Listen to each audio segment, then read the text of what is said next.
শবে বরাতের নিসফু শাবানের রাত আসতে লেগেছে। ওই রাত আমরা পেয়েছি আমার নবী পাকের খাতিরে, আমার নবী পাকের উসিলাতে। আমরা আবার রমজান মাসে রাত পেয়েছি, 5টা রাত রয়েছে। এটা লাইলাতুল কদরের রাত। এই বিজুরির রাত কোনো 21, 23, 25, 27, 29 এই রাতগুলো আমরা পেয়েছি। এটা আমার রাসূলুল্লাহর খাতিরে পেয়েছি। এই একটা রাত ইবাদত করবে 1000 মাসের ইবাদতের কি আল্লাহ দিয়ে দেবে।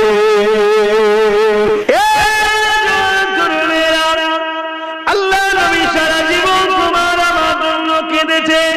এমন কোন দিন যাইবে, এমন কোন রাত যাইবে আল্লাহ নবী তোমার আমার জন্য কাঁদে। আল্লাহ দরবারে কেঁদে কেঁদে দুআ চেয়েছে, আল্লাহ আমার উম্মত উম্মতিদেরকে নাজাত দিয়ে দাও, আমার উম্মত উম্মতিদেরকে হিদায়াত দাও, আমার উম্মত উম্মতিদেরকে মাফ করে দাও, আমার উম্মত উম্মতিদেরকে ক্ষমা করে দাও। হে আল্লাহ, আমার উম্মত উম্মতিদের উপর আপনি নারাজ হয়ে যাবেন না। এইভাবে আমার সারা জীবনটা কেটেছে। এই যে সামনে দিন আসছে, বৃহস্পতিবার দিবাগত যে রাত আসতে লেগেছে, শবে বরাতের নিসফু শাবানের রাত আসতে লেগেছে। ওই রাত আমরা পেয়েছি আমার নবী পাকের খাতিরে, আমার নবী পাকের উসিলাতে। আমরা আবার রমজান মাসে রাত পেয়েছি, 5টা রাত রয়েছে। এটা লাইলাতুল কদরের রাত। এই বিজুরির রাত কোনো 21, 23, 25, 27, 29 এই রাতগুলো আমরা পেয়েছি।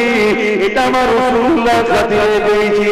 এই একটা রাত ইবাদত করবে 1000 মাসের ইবাদতের কি আল্লাহ দিয়ে দেবে। সেই নবী আমার রওজা মুবারকে আজ তোমার আমার জন্য কাঁদছে। আল্লাহ নবী যখন দুনিয়াতে চলে যাওয়ার সময় হয়েছে, আখিরাতের দিকে রওনা দেবে, এই সময় হযরত আজরাইল আলাইহিস সালাম আমার নবী পাকের সিনা মুবারকে আদরের সাথে যখন হাতটা রাখলো, আমার নবী পাক সাল্লাল্লাহু আলাইহি ওয়াসাল্লাম বলেছিলেন, হে আজরাইল, তুমি আমার বুকের উপরে পাহাড় চাপিয়ে দিয়েছো মনে হচ্ছে। হযরত আজরাইল বলেছিলেন, ইয়া রাসূলুল্লাহ, হাবিবাল্লাহ, এত আসানের সঙ্গে এত আরামের সাথে কারো বুকের উপরে কারো জানের আমি কাজ করি না। ইয়া রাসূলুল্লাহ, হাবিবাল্লাহ, যেটা আপনার সঙ্গে আমাদের সাথে সিনায় হাত রেখেছে। আল্লাহ নবী কথা শোনা যায় যাবে সঙ্গে সঙ্গে কেঁদে উঠে কি বলেছিলেন, ও আজরাইল কি কথা বললে? তাহলে আমার উম্মত উম্মতিদের জান যখন কবজ হবে তারা কি করে সহ্য করতে পারবে? তারা বড় দুর্বল হবে। এই যুবকেরা বাবারা তরুণেরা এতটা মায়া কে করে? বাবা করে না, মাও করে না, স্ত্রী সন্তানকে এতটা মায়া করে না যতটা মায়া তোমার আমার উপরে আল্লাহ নবী করেছে।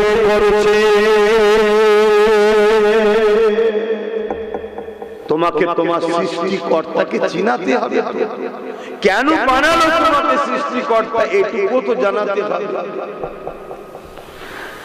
আজ আমরা সবাই জানি আমাদের মালিক একজন।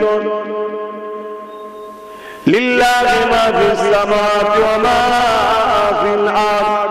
জমিন আসমানের একমাত্র মালিক যিনি বলেন আল্লাহ পাক। এই শিক্ষা আমাদের বাচ্চাদেরকে দিতে হবে। এটা তো কোনো স্কুল কলেজে পাওয়া যায় না, এই শিক্ষা মাদ্রাসাতে দেওয়া হয়। এই শিক্ষা আমাদের বাচ্চাদের দিতে হবে। লা ইলাহা ইল্লাল্লাহ মুহাম্মাদুর রাসূলুল্লাহ। এক আল্লাহ ছাড়া কোনো ইলাহা নাই, কোনো রব নাই, কোনো প্রভু নাই, কোনো খালিক নাই, কোনো মালিক নাই। আর মুহাম্মদ রাসূলুল্লাহ তিনি আমার জন্য আখেরি মেসেঞ্জার, রাসূল হিসাবে, পথপ্রদর্শক হিসাবে, মেসেঞ্জার আওতার হিসাবে আমাদের জন্য এসেছে।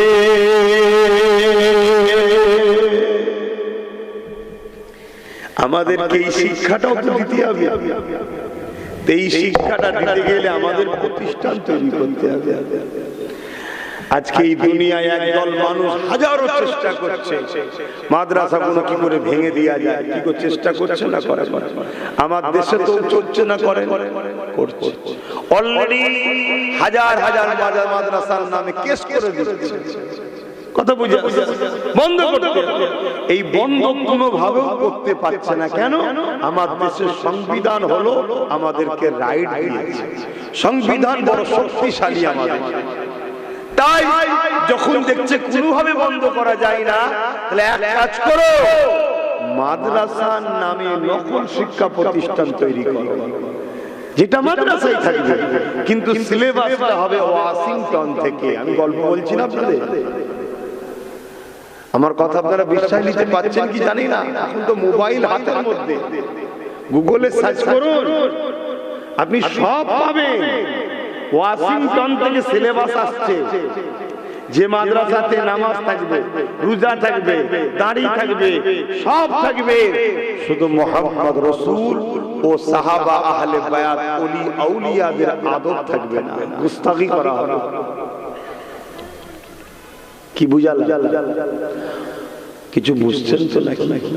আর না আমি প্লেন কথা বলে চলে যাই, কি আপনাদের মাথায় তো ঢুকবে না, আপনাদের মাথায় এত ডিপ আলোচনা ঢুকবে না। যাক, ওদিকে যে লাভ নেই, কেন আপনারা যে কুয়াতে আছেন ওই কুয়াতেই থাকেন, ওর থেকে বেশি বার করার দরকার নেই। কেন আমি বেরোতে গিয়েছিলাম বলে আমাকে প্রচুর টানাটানি হয়েছে। ক্যাঁকড়া দেখেছেন? ক্যাঁকড়া,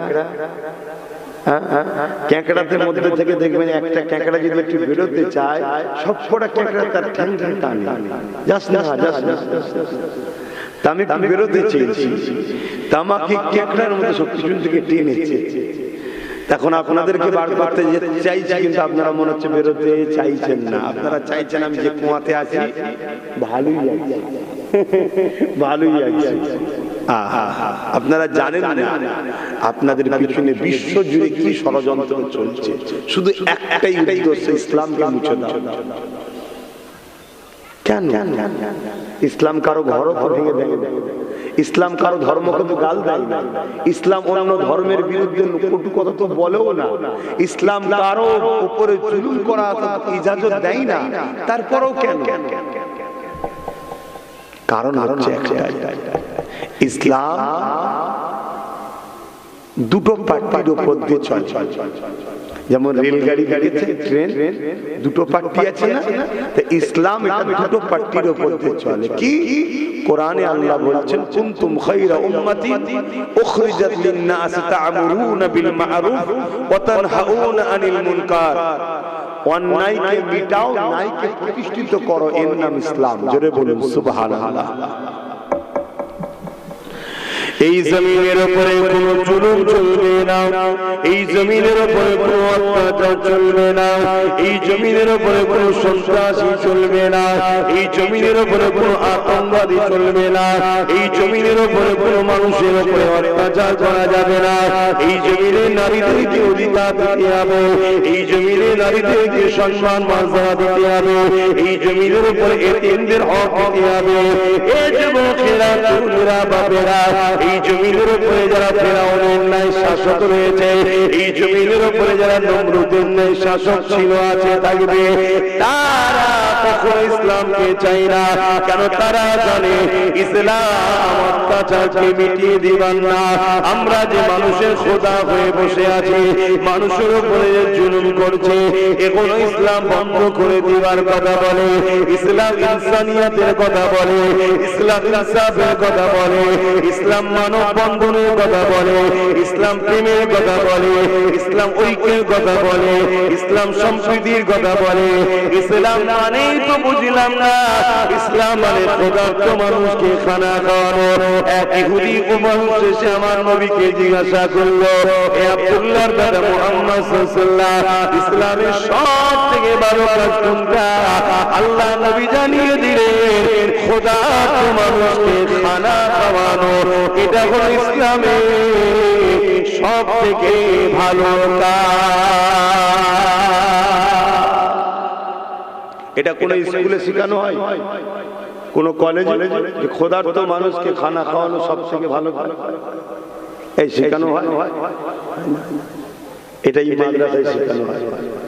আর আজকে আমরা কি দেখছি, ক্ষুধার্ত মানুষকে আরো গরিব বানানো ভালো কাজ মনে হচ্ছে সমাজে। সমাজ এটা চলছে না, চলে না? বড় লোক দিনকে দিন বড় লোক হচ্ছে, গরিব দিনকে দিন গরিব হচ্ছে। যারা এই পুঁজিপতির দাসত্ব করার জন্য মানুষকে গরিব বানায়, তারা কখনো ইসলাম চায়? তারা কখনো চায় মাদ্রাসা হোক? ওই মাদ্রাসা থেকে লক্ষ লক্ষ যুবক পড়াশোনা করে বেরোক, যাদের মেন্টালিটিতে তৈরি হবে গরিবকে খানা খাওয়াও, গরিবের হয়ে লড়াই করো, গরিবের হয়ে কথা বলো, গরিবকে ইনসাফ দাও, গরিবকে বিয়ার করো, গরিবের সাথে আল্লাহ আছে, মজলুমের সাথে আল্লাহ আছে। এরকম লক্ষ লক্ষ মাদ্রাসা থেকে ছেলেরা বেরিয়ে আর গরিবের পাশে দাঁড়াবে, এটা কখনো পুঁজিপতিরা চাইবে? তাই তারা বড় প্ল্যান করে মাদ্রাসাকে বন্ধ করতে চাইছে, মাদ্রাসাকে মিটিয়ে দিতে চাইছে। কিন্তু যখন কোনোভাবে তারপরও পাচ্ছে না, সংবিধানের চড় খাচ্ছে, আমার দেশের সংবিধান তো আমাদের রাইট দিয়েছে, তখন কি করছে তারা? কোটি কোটি টাকা দিচ্ছে, দিয়ে ওই মাদ্রাসাতে নকল ইসলাম শিক্ষা দেওয়া হচ্ছে। আর ওই মাদ্রাসাতেই তাদেরই তৈরি করা সমাজ বিরোধী কোন লোককে তারা রেখে দিয়ে তারাই মিডিয়া দেখে আবার দেখা চাই, দেখো সমাজ বিরোধী, তার মানে মাদ্রাসাতেই সমাজ বিরোধী তৈরি হয়, মাদ্রাসাকে বদনাম করছে। শুনছেন তো নাকি? এরপরে আমরা আজকে একটা ভালো কাজ করতে বসেছি, এটা আমরা করছি না, আল্লাহ আমাদের দ্বারা করিয়ে নিচ্ছে। কথা বলুন, আল্লাহ করিয়ে দিচ্ছে। কেন? দিনটা আমাদের নয়, আমরা দিনকে মানি, দিনটা হলো আল্লাহ ও রাসূলের। জোরে বলুন সুবহানাল্লাহ। বাবেরা, নওজোয়ান, তরুণেরা, এই নবী পাকের প্রেমিকেরা, আজ আমি আপনাদেরকে গল্প শোনাতে আসিনি, বাস্তবটা আপনাদেরকে বলে যায়। ব্রিটেনের মাটির তলাতে খ্রিস্টানরা গোপন মাদ্রাসা করেছে। আজকে আমার দেশে যে বিজেপি মাদ্রাসার বিরুদ্ধে, সেই বিজেপি গুজরাটে বিশাল বড় মাদ্রাসা করেছে। আপনারা জানেন খবর? আপনাদের ঘরে রাখেন না খবর? কেন? এটা প্রশ্ন তো। যারা এই মাদ্রাসা ভাঙছে তারা মাদ্রাসা করছে কেন? যখন কোনোভাবে রুখতে পারা যায় না। যেমন আজকে আরেকটা উদাহরণ দিচ্ছি আপনাদেরকে। এই সমাজে একজন লোক আছে, দেখবেন আল্লাহর ওলিদেরকে পছন্দ করে, আবার একজন লোক আছে ওলিদের বিরুদ্ধে, আছে না? না, একটু হ্যাঁ কি না বলবেন, তাহলে যেন শুনছেন আপনারা, তাহলে আমার বুঝাতে ভালো লাগবে। আর না হয় আমি ওই ডিউটি পালন করার মতো শুধু এক ধার থেকে বলে চলে যাবো। এই বাংলায় কম, কিন্তু কিন্তু কিন্তু কাজ কি হচ্ছে?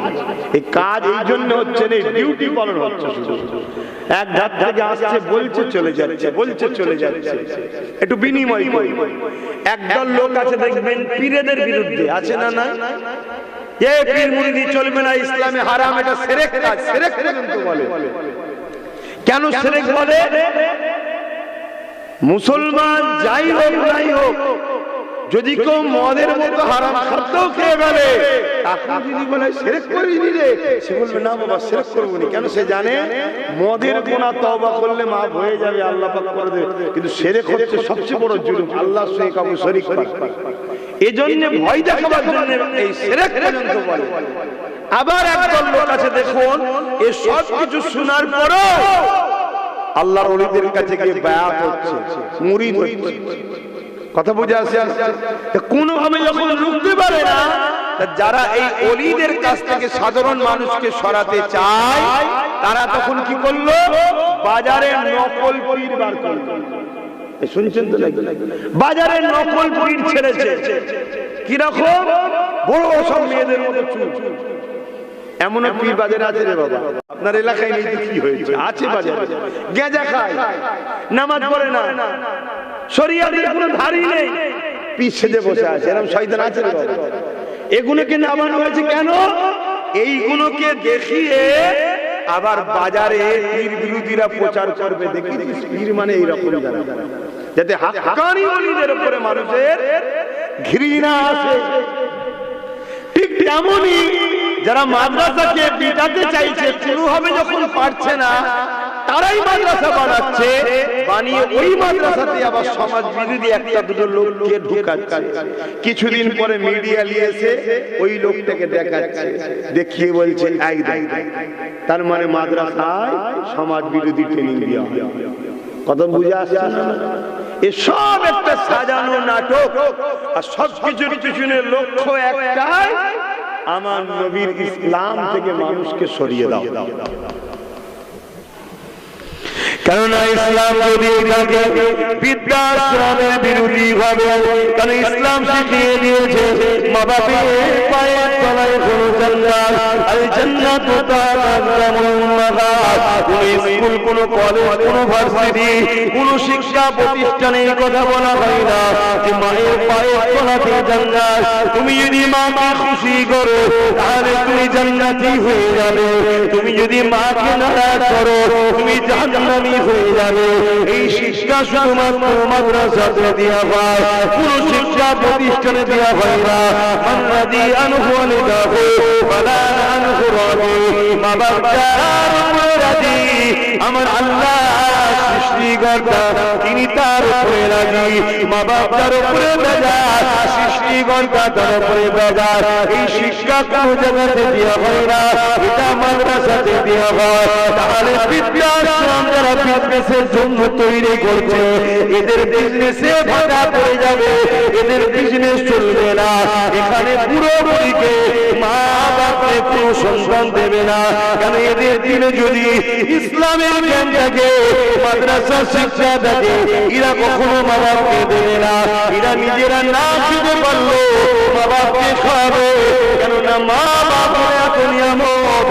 তারা যদি তোমার ব্যবহারে খুশি হয়ে যায়, আল্লাহ তোমার জীবনের গুনাহ মাফ করে তোমাকে জান্নাতে যাবার উপযুক্ত বানিয়ে দেবে। আরো জোরে বলুন সুবহান। তাহলে মাদ্রাসার দরকার আছে না? কিন্তু যারা বৃদ্ধাশ্রম চালায় তাদের কাছে দরকার আছে, তারা তো চাইবে বন্ধ। ইসলাম জানাচ্ছে যে খাদ্য খেলে তোমার শরীরের জন্য ক্ষতি হবে, ওই খাদ্য খাওয়া তোমার জন্য হারাম, ও চলবে না। কেন তোমাকে আমি সুন্দর করে বানিয়েছি, আমি তোমার সৃষ্টিকর্তা, তোমাকে দুটো চোখ দিয়েছি, ঠিক তেমনই দুটো কিডনি দিয়েছি, তোমাকে আমি লিভার দিয়েছি। যে খাদ্যগুলো তোমার শরীরের জন্য ক্ষতিকারক, ওই খাদ্য তুমি খেতে পারবে না। এই শিক্ষা কোন স্কুল কলেজে দেওয়া হয় না, এই শিক্ষা মাদ্রাসাতে দেওয়া হয়। তাহলে মাদ্রাসা যদি চলে তাহলে মদ চলবে না, মাদ্রাসা যদি থাকে নেশা জাতীয় দ্রব্য চলবে না, মাদ্রাসা যদি থাকে আফিম ব্যবসা বন্ধ হবে, এমন করে গেঁজার ব্যবসা বন্ধ হবে, মাদ্রাসা যদি থাকে মদের ব্যবসা বন্ধ হবে। এই যুবকেরা তারা মদের দ্বারা কোটি কোটি টাকা ইনকাম করে, তারা কোনোদিন চাইবে না ওই মাদ্রাসা শিক্ষা সমাজে। ওই মাদ্রাসা থেকে লক্ষ লক্ষ যুবক বেরোবে, তারা সমাজকে বলবে মদ খেও না গো, সৃষ্টিকর্তা নিষেধ করেছে, মদ তোমাদের লিভারের ক্ষতি করবে, মদ তোমাদের কিডনির ক্ষতি করবে। মদের ঘরেতে সংসারগুলো দিবস হয়ে যাচ্ছে, মদের কারণে অ্যাক্সিডেন্ট হচ্ছে, মদের কারণে সমাজের বুকে এমন করে ক্রিমিনাল বাড়ছে, সমাজের বুকে ক্রাইম বাড়ছে, সমাজের বুকে খুন বাড়ছে, সমাজের বুকে ধর্ষণ বাড়ছে। এই মদ ব্যান করে দাও, লক্ষ লক্ষ উলামারা যখন বলবে দোকানদারদের মদ কোম্পানিতে লস হয়ে যাবে, তাই কোনোদিন তারা চাইবে না মাদ্রাসা তৈরি হোক। এই মদ কোম্পানি গভর্নমেন্টকে টাকা দেয়, সরকারকে টাকা দেয়, ভোট করাবার সময় টাকা দেয়। এই সরকার ক্ষমতায় বসে গায়ের চোখে বলবো যাচ্ছে মাদ্রাসা ভেঙে দেবে, মদের দোকান কিন্তু ভাঙবে না। এই ওয়াজ বুঝছেন? এখন তোমরা বলো মদের দোকান দরকার না মাদ্রাসা দরকার? কারা কারা বলছো মাদ্রাসা দরকার, একটু হাত তুলে দেখাও। বাপ রে বাপ, সবাই সবাই চাও দিল থেকে না শুধু হাতে? দিল থেকে, দিল থেকে। 10 বছর সময় দিতে হবে এই প্রতিষ্ঠানটাকে সম্পূর্ণভাবে গড়ে ওঠার জন্য। সময় লাগবে না? লাগবে না? একদম পুরো কমপ্লিট হওয়ার জন্য সময় লাগবে না? লাগবে না? হ্যাঁ, ওই ছিটে বেড়ার মতো যেখানে সেখানে গজিয়ে দেবো আর একটা করে জলসা করবো বাৎসরিক, ও চিন্তা ভাবনা নেই। ইও চলছে ছিটে বেড়ার মতো যেখানে পাচ্ছে একটা করে গজিয়ে দিচ্ছে, বড় মাদ্রাসার পাশে একটা গজিয়ে দিচ্ছে। সময় লাগবে না? লাগবে না? কিন্তু আমরা দিল থেকে চাই এটা হোক, তাই তো নাকি? চান তো? এই অঞ্চলেরই মানুষ তো নাকি আপনারা? একটু কারা কারা এই অঞ্চলের মানুষ একটু হাত তুলে দেখান। এই অঞ্চলের কারা? সবাই আপনারা? আলহামদুলিল্লাহ। যে নবী আমার সারাটা জীবন তোমার আমার জন্য কেঁদেছে, আজ রওজা মোবারকে তোমার আমার জন্য কাঁদতেছে। এ যুবকেরা, আমার নবী পাকের মাদ্রাসাতে শিক্ষা দেওয়া হয়। আমার নবী পাক হলেন হায়াতুন নবী, আর ইসলামের দুশমনদের অর্থে তৈরি করা মাদ্রাসায় শিক্ষা দেওয়া হয়। আমার নবী হলো মরা নবী। একই মাদ্রাসা, শিক্ষা দু ধরনের হলো, দেখলেন তো নাকি? শুনছেন তো যে মাদ্রাসা একটা ইসলামের প্রেমিকরা বানায়, মেহনতের গাঁটের পয়সা চাঁদা তুলে, আর একটা মাদ্রাসা তৈরি হয় যারা ইসলাম বিদ্বেষী রাষ্ট্রের টেকায়। শুনছেন? ইসলাম বিদ্বেষী জালিম অত্যাচারীদের অর্থের টেকায় ইসলামের প্রেমিকদের মাদ্রাসায় শেখানো হয় আমার নবী হলেন হায়াতুন নবী। জোরে বলুন সুবহানাল্লাহ। আর ইসলাম বিদ্বেষীদের মাদ্রাসায় কি শেখানো হয়? আমার নবী বলুন মরা নবী। এক যেমন লাখ লাখ ছেলে মাদ্রাসা থেকে বেরিয়ে মদের বিরুদ্ধে, অন্যায়ের বিরুদ্ধে বললে যারা অন্যায় ও মদের পক্ষে তারা যেমন ভয় করে, ঠিক তেমনি ইসলাম বিদ্বেষীরা চাইছে লাখ লাখ ছেলে আবার বাহির নকল মাদ্রাসা থেকে যারা বেরিয়ে বলবে আল্লাহর নবী মরে গেছে, মদিনায় যে কি হবে। শুনছেন তো নাকি ভাই? শুনছেন? আমার নবী মরে গেছে এই কথাটা যদি কেউ বিশ্বাস করে সে মুসলমান থাকবে? সেদিন নামাজ পড়ে মুসলমান থাকবে? বলবেন? আমার এক বাপ বলছে হ্যাঁ থাকবে। তার মানে এইটুকু জানে না যে নবীকে মরা জানার পর নামাজ পড়লো সে কাফের, নবীকে মরা জানার পর রোজা রাখলো সে কাফের, নবীকে মারা জানার পরও সেই যে হজ করে তাও সে কাফের। এটা জানে না। শুনছেন তো ভাই? এটা একটা পরিকল্পনা চলছে ইসলামকে মিটাবা। বাপেরা নওজওয়ানের আল্লাহ নবী হায়াতুন নবী, তিনি রওজা মোবারকে আজ তোমার আমার জন্য কাঁদতেছে।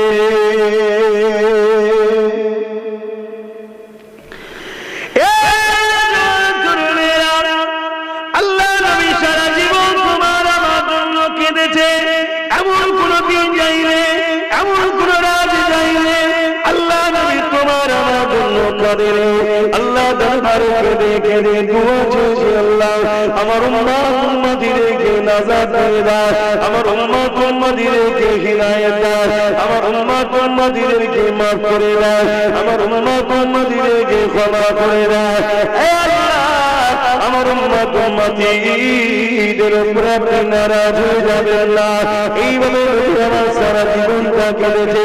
এই যে সামনে দিন আসছে, বৃহস্পতিবার দিবাগত যে রাত আসতে লেগেছে, শনিবার নিষ্পুষাবানের রাত আসতে লেগেছে, এই রাত আমরা পেয়েছি আমার নবী পাকের খাতিরে, আমার নবী পাকের সিরাতে। আমরা আবার রমজান মাসে রাত পেয়েছি, 5টা রাত রয়েছে।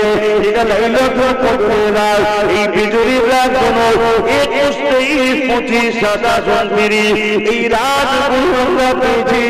এটা আমার রাসূলুল্লাহ খাতিরে পেয়েছি। এই একটা রাত ইবাদত করবে 1000 মাসের ইবাদতের কি আল্লাহ দিয়ে দেবে।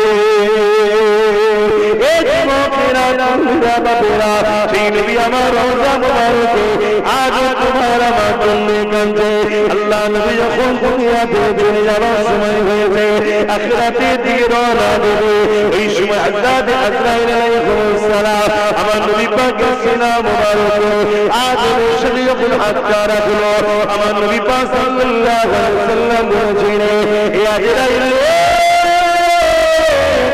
তুমি আমার বুকের উপরে পাহাড় চাপিয়ে দিয়েছো মনে হচ্ছে হযরত আজরাইল বলেছিলেন ইয়া রাসূলুল্লাহ হাবিবাল্লাহ এত হাসানের সঙ্গে এত আরামের সাথে কারো বুকের উপরে কারো জান আমি কাজ করি না ইয়া রাসূলুল্লাহ হাবিবাল্লাহ যেটা আপনার সঙ্গে আমাদের সাথে সিনায় হাত রেখেছে আল্লাহ নবী কথা শোনা যায় যাবে সঙ্গে সঙ্গে কেঁদে উঠে কি বলেছিলেন ও আজরাইল কি কথা বললে তাহলে আমার উম্মতের জান যখন কবজ হবে তারা কি করে সহ্য করতে পারবে তারা বড় দুর্বল হবে এই যুবকেরা বাবারা তরুণেরা এতটা মায়া কি করে বাবা করে না মাও করে না স্ত্রী সন্তান কেউ এতটা মায়া করে না যতটা মায়া তোমার আমার উপরে আল্লাহ নবী করেছে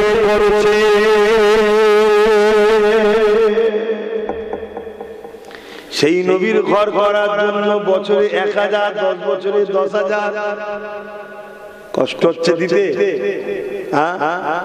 দরুদ শরীফ আল্লাহুম্মা সাল্লি আলা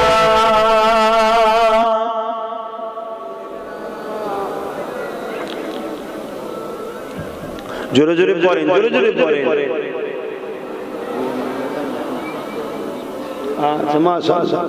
আমার একটা সাথী বেরিয়েছে আব্বা আম্মা আম্মার নেক হায়াত আর আব্বার আখিরাতে কামিয়াবির জন্য আমার সাথী একটা বেরিয়েছে ইনিও 10 বছর ধরে 1 লাখ টাকা প্রতিষ্ঠানে দেবে বলুন মারহাবা নারী দিবে বলুন না নারী দিবে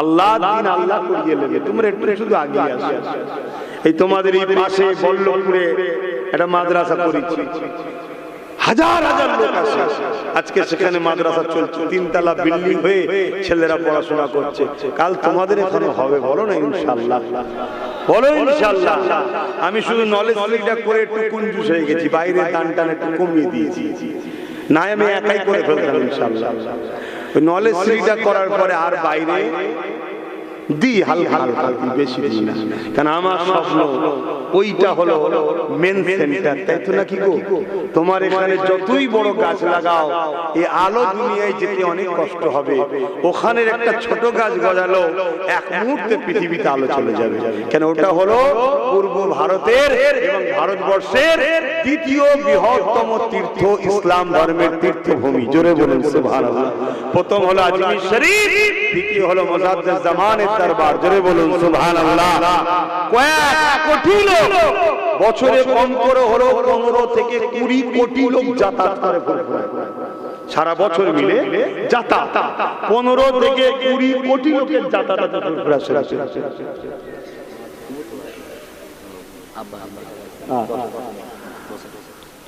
তার মানে মাশাআল্লাহ আরেকটা 1 লাখ বেরিয়েছে বলুন মারহাবা জোরে বলুন না মারহাবা নারী দিবে কিন্তু আমারটা তো এখনো আটকে আছে 29 জনের জন্য আমার হয়েছে কত জনের জন্য আটকে আছে 29টার দরকার তাহলে আমারটা শিখে ছিড়ে যাবে ইনশাআল্লাহ আল্লাহর খাতায় কবুল হয়ে যাবে কথা বুঝছেন না বুঝেন না উনিও 10 বছর ধরে 10 করে 1 লাখ টাকা দেবে আল্লাহ কবুল করেন বলুন আল্লাহুম্মা আমিন আরো জোরে বলুন আল্লাহুম্মা আমিন আহা নবীকে ভালোবাসেন যুবকরা নবীকে ভালোবাসেন জানের থেকে বেশি প্রিয়ার করার নাম ঈমান সেই নবীর ভালোবাসায় কষ্টের পয়সা থেকে 1000 করে টাকা বছরে দাও 10 বছর দাও ইনশাআল্লাহ গড়ে উঠে যাবে আল্লাহ কবুল করে যে নবী আমার সারা জীবন তোমার আমার জন্য কেঁদেছে আজ রওজা মুবারক তোমার আমার জন্য কাঁদে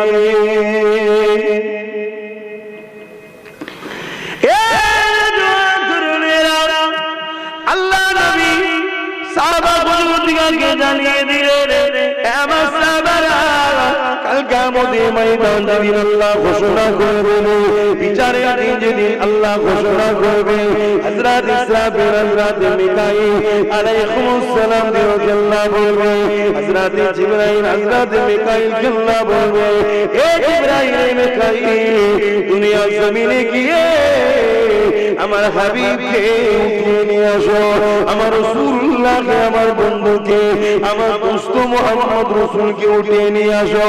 আজকে দিনে আমি আল্লাহ আমার হাবিবের মাথাতে শাফাতের তাজখানা পরিয়ে দেব। আল্লাহ নবীকে তোলার জন্য হযরত জিবরাইল আলাইহিস সালাম চলে আসবে, হযরত ইসরাফিল আলাইহিস সালাম, হযরত মিকাইল আলাইহিস সালাম চলে আসবে। একবারে আল্লাহ দুজন ফেরেশতা আসবে, আসার পর জমিনে তন্ন তন্ন করে খুঁজবে আমার নবী পাক কোথায় রয়েছে, খুঁজে পাবে না। ওই সময় জমিন দিয়ে আওয়াজ দিতে লাগবে, ও রব্বি আল্লাহ, আপনার হাবিব কোথায় রয়েছে, আমি জিবরাইল খুঁজে পাচ্ছি না। আল্লাহ পাক ওই সময় বলতে লাগবে, এই হযরত জিবরাইল দুনিয়ার জমিনে কান লাগিয়ে লাগিয়ে শোনো, যেখান থেকে দেখবে কান্নার আওয়াজ আসে, ওই জায়গাতে আমার হাবিব তিনার গুনাহগার উম্মত উম্মতি নাজাতের জন্য